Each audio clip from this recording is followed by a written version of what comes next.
Deuteronomy chapter 30.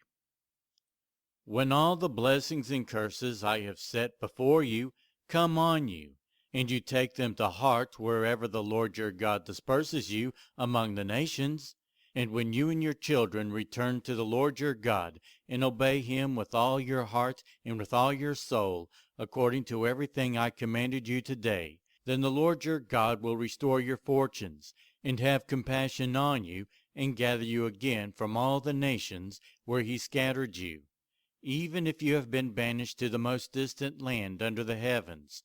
From there the Lord your God will gather you and bring you back. He will bring you to the land that belonged to your ancestors, and you will take possession of it. He will make you more prosperous and numerous than your ancestors. The Lord your God will circumcise your hearts and the hearts of your descendants, so that you may love him with all your heart and with all your soul, and live. The Lord your God will put all these curses on your enemies who hate and persecute you. You will again obey the Lord and follow all his commands I am giving you today. Then the Lord your God will make you most prosperous in all the work of your hands, and in the fruit of your womb, the young of your livestock, and the crops of your land. The Lord will again delight in you and make you prosperous, just as he delighted in your ancestors, if you obey the Lord your God and keep his commandments and decrees that are written in this book of the law, and turn to the Lord your God with all your heart and with all your soul.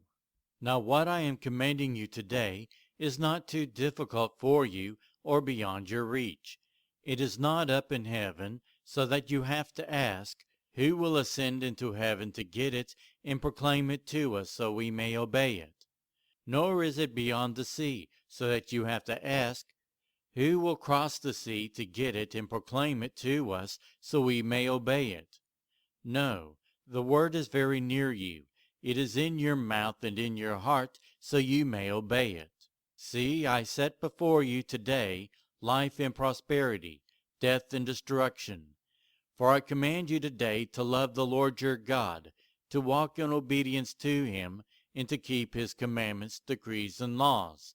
Then you will live and increase, and the Lord your God will bless you in the land you are entering to possess. But if your heart turns away and you are not obedient, and if you are drawn away to bow down to other gods and worship them, I declare to you this day that you will certainly be destroyed. You will not live long in the land you are crossing the Jordan to enter and possess. This day I call the heavens and earth as witnesses against you that I have set before you life and death, blessings and curses. Now choose life, so that you and your children may live, and that you may love the Lord your God, listen to his voice, and hold fast to him. For the Lord is your life, and he will give you many years in the land he swore to give to your fathers, Abraham, Isaac, and Jacob.